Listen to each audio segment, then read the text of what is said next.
Hi, good afternoon, good morning, everyone. This is Sean Ewing here with the marketing department at SitusAMC. I just want to take a quick second here at the top and thank everyone for joining our quarterly valuation trends first look webinar. Later on, we'll be emailing out a copy of the slide deck along with a recording of this webinar. With that said, I'm proud to present our hosts, Peter Muoio, PhD, and Jen Rasmussen, PhD. Take it away, guys. Thanks a lot, Sean, and welcome everybody. It really has been an interesting time since our previous webinar in January. Jen and I are going to do our best to parse some really interesting data that I think we can provide on some of the indications of, what all the turbulence of the last few months means for commercial real estate. As you probably know, the SitusAMC investment criteria data is actually the first commercial real estate data that's released in the ensuing quarter. So in the second week of April, the first month of the new quarter, we had our data out for the first quarter. What made this situation particularly interesting to us is because of the way the data comes in, we're actually able to look at the responses prior to April 2nd or through April 2nd when President Trump, announced the tariffs, and subsequent to that over the next few days to see sort of how that affected, what people were thinking. So with that, Jen, if you could please turn to the first uncertainty chart. Um, this is an index of economic uncertainty that I've used over many years in the past, but quite frankly, it's sort of, gone dormant with recently because it wasn't a major issue.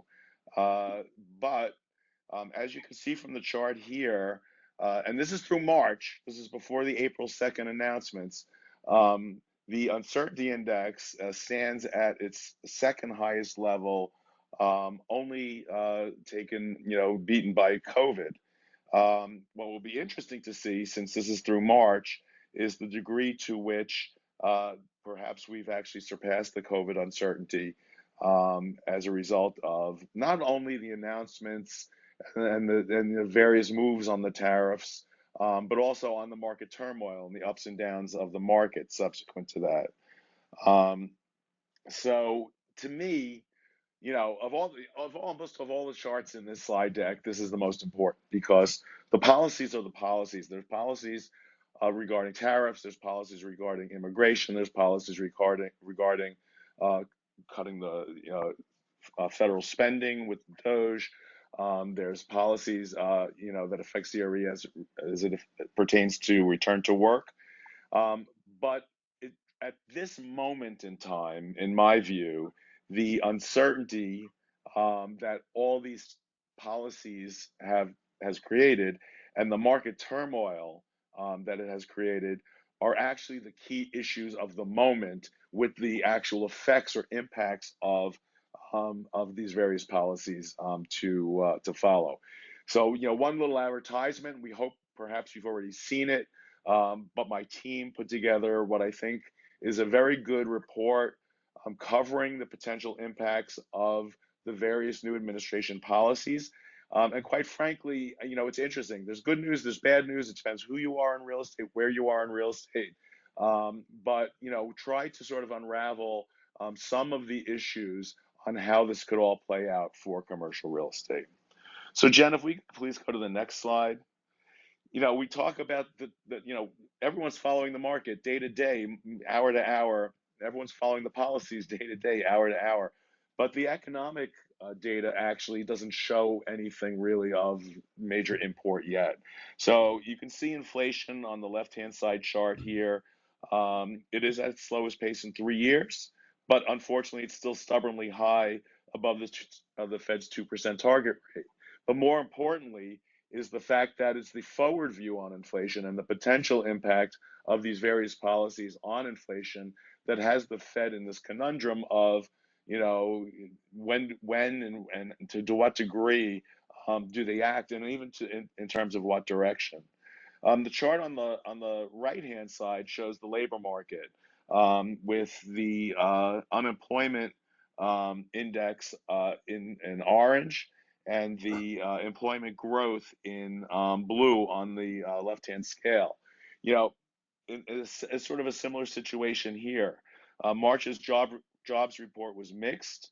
It had stronger than expected payroll increases, but a slight tick up in the unemployment rate. Downward revisions to January and February's employment figures, but as of the March data, it still looks, the labor market's really still in quite good condition. Again, it's not so much what we're seeing in the rearview mirror, but what the potential impacts of the layoffs that we've seen and changes in government, in business spending and consumer spending, and what that might mean in the future. So, we're waiting and seeing on a lot of this. On the next slide, please, Jen, the Treasury rate. And it's easy to say, well, nothing's really happened since we last spoke, because when we did the previous ValTrends webinar on January 28th, the 10-year Treasury rate stood at 4.5%. Now it's about 4.4%. It was a little bit under that just a little bit before we got on this call. But the reality, as we all know, is in between, there's been a lot of volatility in the bond markets. And April has been a particularly wild ride with the tariff saga overshadowing the effective economic data.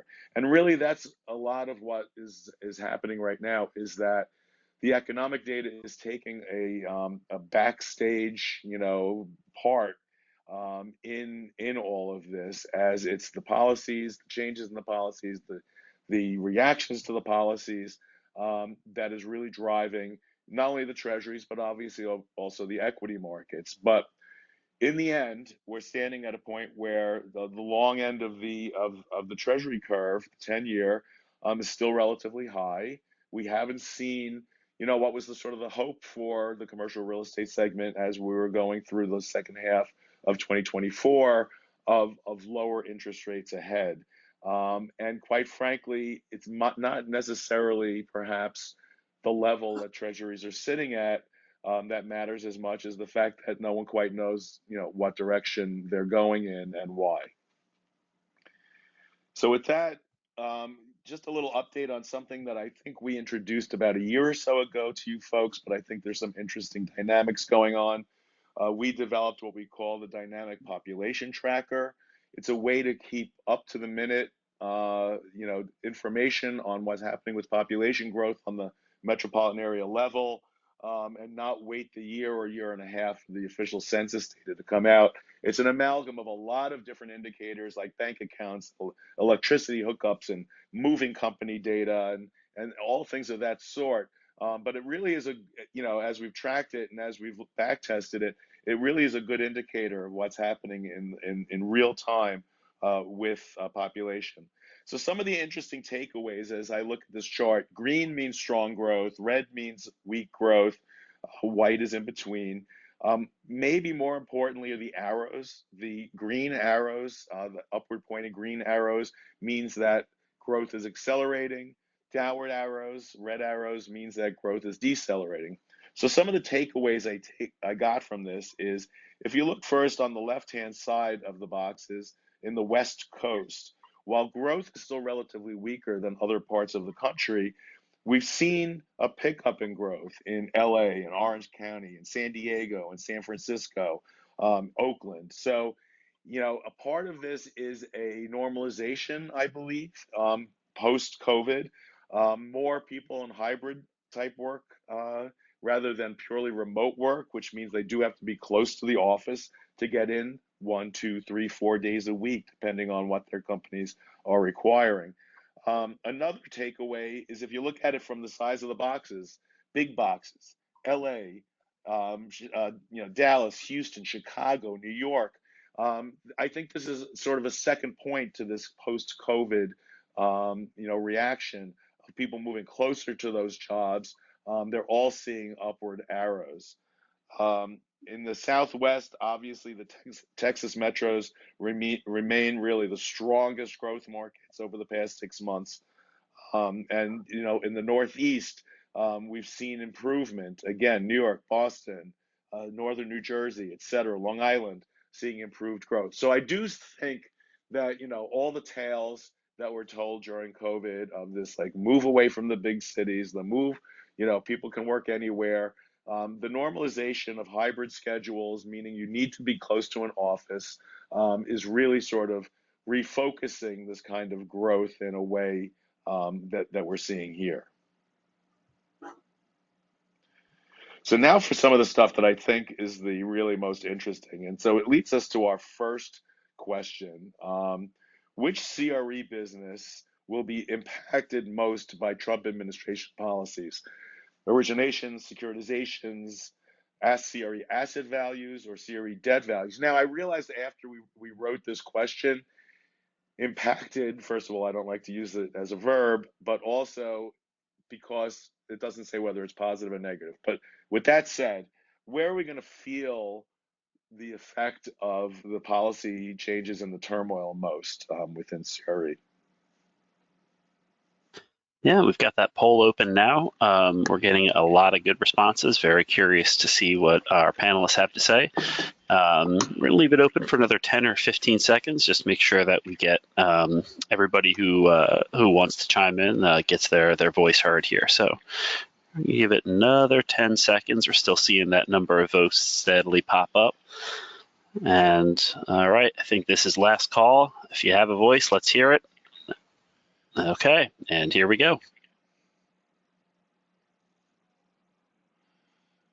Very interesting. And I think this sort of dovetails with a lot of, and this was sort of a little bit of an advertisement also for the policy paper that we put out. To the point about uncertainty, right?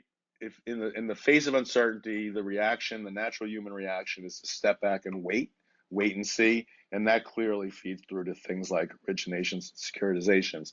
There's actually the possibility, which is raised by one of our leaders in the paper about asset values, that if in the end there's a reset of lower interest rates, the whole thing could end up having positive impact on asset values. So worth taking a look at the paper, but I appreciate the responses here. I think it dovetails with what we've been hearing and seeing as well.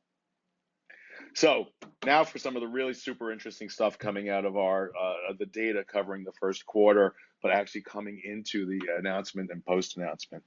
You guys have all seen this chart. I think we show it in each of our ValTrends webinars. It's the how does CRE look in the investor mix versus stocks, bonds, and cash. And you can see that there's a little bit of an uptick in the interest by investors, or in CRE, which is the black line here, and not surprisingly, a lot of more disinterest in equity markets, in the stock market, which is the blue line here. But here's where the really sort of, I think, super cool stuff starts coming through. If you look at the chart on the right-hand side here, which is what we did is parse the data that came in up through the president's announcements on April 2nd, and then subsequently over the next few days, while our survey was still open, in terms of CRE attractiveness. The dotted line, the lower one, is the one that was the sort of response that was coming through previous to April 2nd. Whereas that dashed line, much more interest in overall CRE attractiveness came through post-announcement and the market turmoil. Makes total sense, right? It's an alternative asset. It's not subject to as much market gyrations, et cetera, et cetera.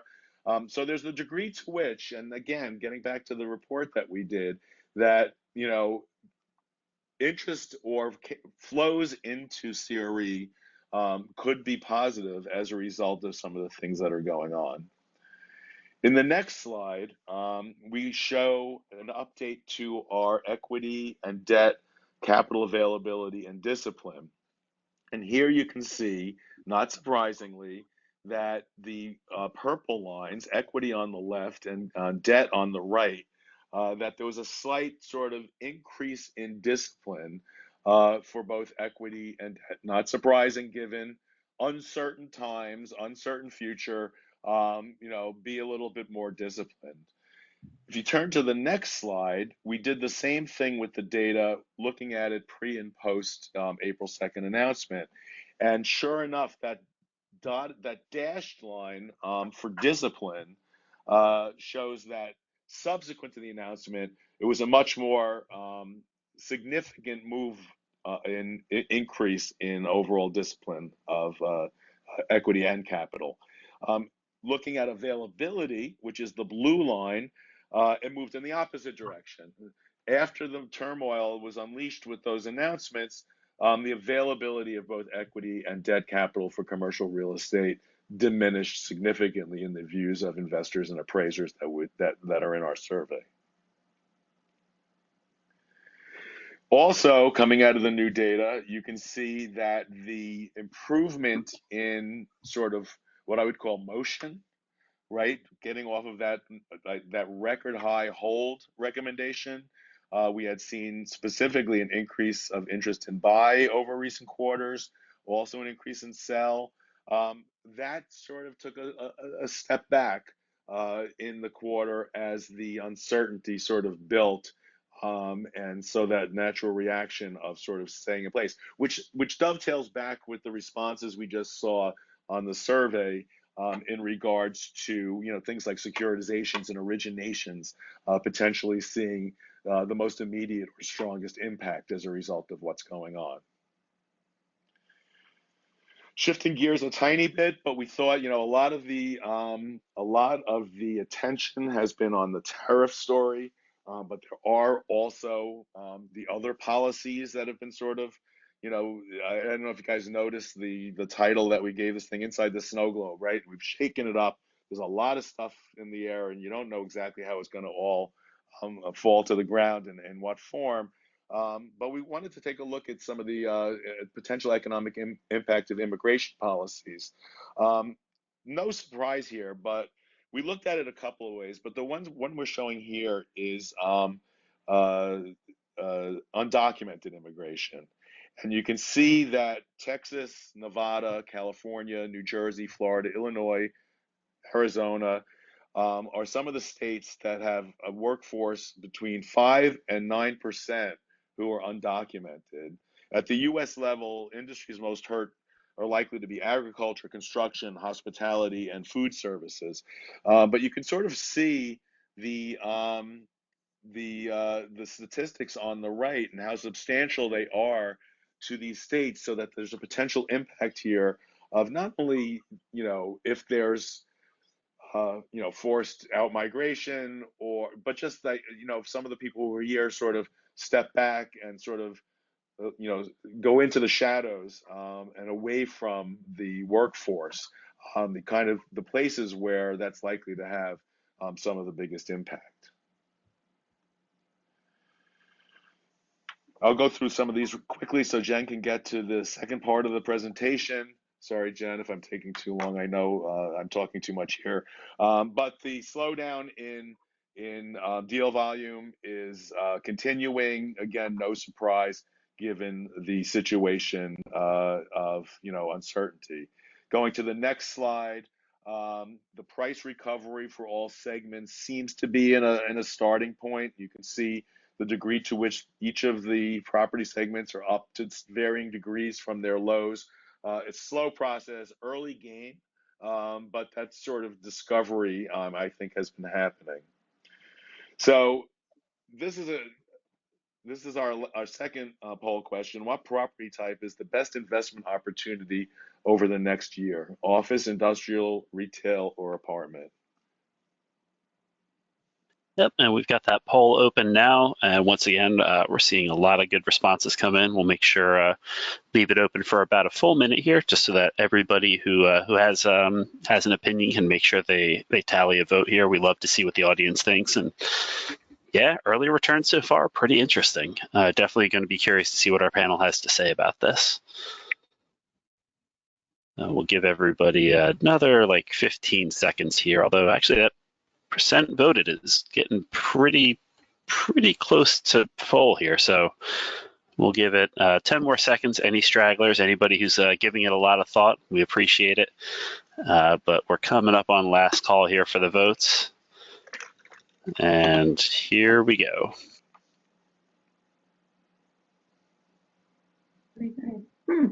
Okay. This was sort of a planted question as well. Clearly, apartment is the major one here. It's interesting to me to see office up there. Dovetails with a lot of things that we've been seeing in terms of price versus value and the like. But turning to the next slide, one of the reasons we asked that question is because this quarter, when we got our responses to that question, apartment just took over. Was that 71%? This is a record high going back in the whole history of us doing this, which goes back a million years apparently. It's never no property segment has ever dominated to the degree apartment. Clearly, degrees of safe haven coming through by you guys' responses and what we're seeing here, an interesting thing to watch. That apartment is definitely the place where people are sort of gravitating to. And then finally, on my end, just an update on our cap rates. Not a lot to report here. They remain relatively stable in the first quarter as investors are continuing to digest uncertainty. Jen, I am going to apologize to you in advance for giving you limited time to go through a lot of really good slides. Well, I'm glad that we touched on that fascinating RERC data. I love that, pre and post April 2nd. Yeah. So starting with apartments, this comes probably as no surprise, but there's a lot of barriers to home ownership, limited homes for sale, increasing consumer debt, tighter lending standards, high mortgage rates, and elevated home prices. And this is forcing many potential home buyers to the sidelines. But that's good news then for demand for renting. And if you'll see on the chart on the right, that is our SitusAMC affordability indexes, and it shows that single-family housing remains unaffordable amid the high home prices and mortgage rates. Apartment affordability actually improved, and it's at the highest level in more than 3 years. Apartments are currently the most affordable since mid-2021. And similarly, in good news for rental demand, there continues to be substantial demand for apartment living, with the number of renter households reaching a record high in 2024. That's over 34% of total households were renters, and that's almost 200 basis points above the long-term average. So looking at the SitusAMC fundamentals forecast for apartments, multifamily vacancies, we expect them to fall from about 6.1% in 2024 to 3.7% by 2029. This drop in vacancies occurs on the back of dwindling completions, albeit from record highs, and relatively strong absorption. So as a result, rent growth is expected to steadily improve from 0.7% in 2024 to 4.7% in 2029. And then to touch on our NOI heat map, Peter's already described how to interpret these heat maps, but we see that the average apartment ranking, it dipped slightly in our most recent outlook, but it's expected to stay in the moderate to strong NOI growth range. Now in office, we wanted to talk a little bit about some of the other policies besides tariffs. And so this is looking at the DOGE lease terminations. We see that it's not just affecting Washington, D.C., although that is having the most impact by these lease terminations, but also in California, Ohio, Georgia, Virginia.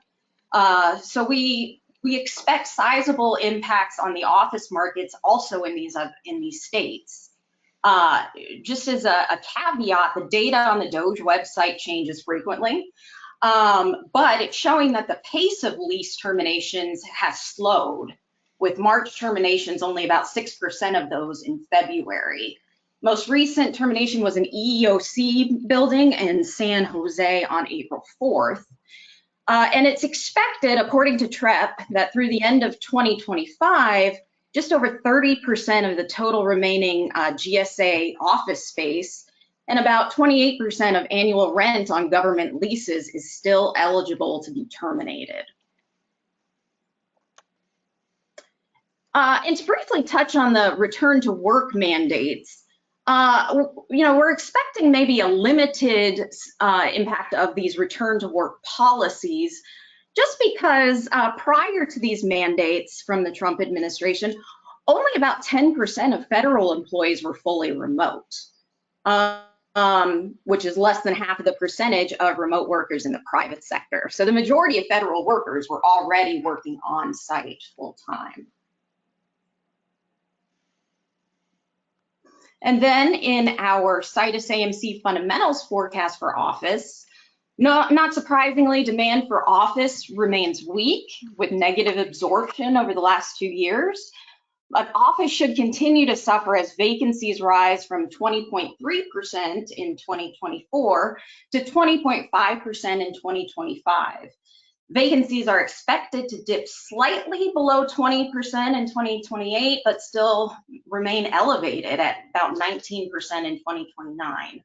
Negative rent growth is expected through the end of this year, reaching just 1.9% by 2029.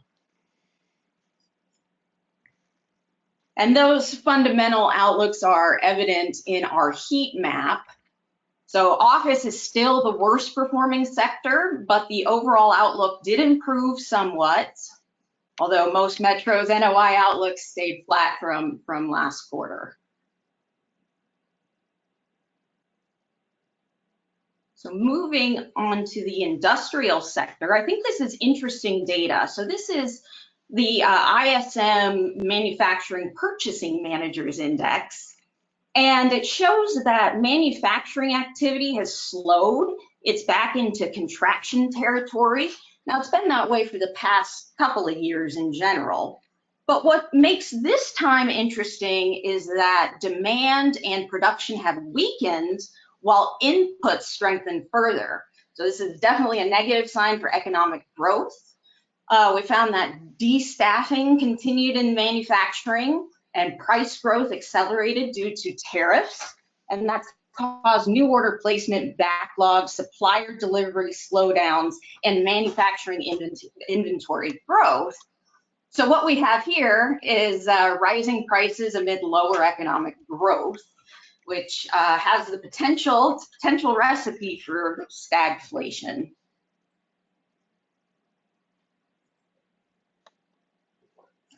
And to quickly touch upon this, since a lot of the tariff activity has been against China, this slide shows the import dependence on China by state. And a couple things to point out. So national average is 13.4%, but somewhere like Nevada has 26%. And the reason for that is Nevada has a lack of domestic manufacturing base. It has a high cost of domestic production. So a lot of those consumer goods are not produced locally. We also have higher percentages in California, where the largest ports are, and also the Midwest, which depends on China for agricultural products and materials and parts to supply its relatively strong manufacturing sector. And so for our industrial forecast, industrial saw the record low vacancy in 2022 at 4.7% amid exceptionally strong completions, but the jump in new supply earlier in the pandemic led to the vacancy rate rising to 6.9% in 2024. That's the highest vacancy rate since 2020. However, fundamentals are supposed to strengthen through the forecast period, with the vacancy rate falling to a near record low by 2029, and rent growth should steadily improve from 1.5% in 2024 to 4.7% in 2029. And then as you can see, our industrial NOI heat map, industrial, though it's the highest ranking among all of the property sectors, it does have weakening NOI growth in our latest forecast. And then quickly through retail, the first chart shows consumer confidence index. If you're not familiar with this, consumers are asked about their assessment of current business and labor market condition, that's the present situation index, and their short-term outlook for income, business, and labor market conditions, which is the expectation index.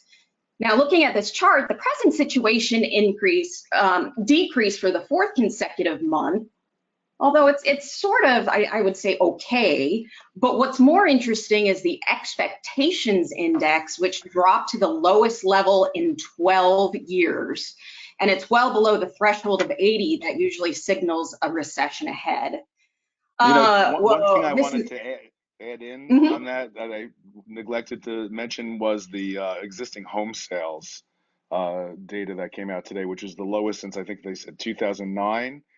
Despite the fact that inventories were up, and it really gets back to the whole, this expectations index that Jen is talking about, consumer response to the uncertainty, certainly to damage to their portfolios, and the potential real impact maybe just now starting to be felt through economic data that we haven't yet seen. Sorry to interrupt you there, Jen. No, thank you for adding that. And it's interesting because the Conference Board Consumer Confidence Index data only go through March 19th. So it'll be interesting to see what next month's data show. Absolutely. And then our last two slides, the fundamentals forecasts. Retail fundamentals have been relatively steady throughout the pandemic, and the vacancy rate has been hovering around a little over 10% between 2020 and 2023. It's also forecast to stay above 10% through 2026. Slowing completions in 2024, combined with a growing absorption, is expected to lead to declining vacancy rates, reaching a little over 9% by 2029. And as those vacancies decline, rent growth should accelerate beginning in 2026. And then our last slide shows the heat map again. This time for retail, we're seeing retail NOI growth improving. It still remains in the moderate ranking category. And when we send out a copy of these slides, feel free to take a closer look at particular metros on these heat maps. And you can reach out if you have any questions about those. So with that, thank you. Great. Thank you so much to our audience for joining us, and especially thank you to Peter and Jen for such a thoughtful and engaging presentation. As a reminder, you can look for that follow-up email a little bit later on with a copy of the slide deck and a recording of this webinar. If you'd like to learn more about our research or you have any colleagues you'd like to add to our distribution list, you can reach out to connect@SitusAMC.com, and I'll be happy to help out. Well, thanks again, everyone, and have a great day. Thank you. Thanks.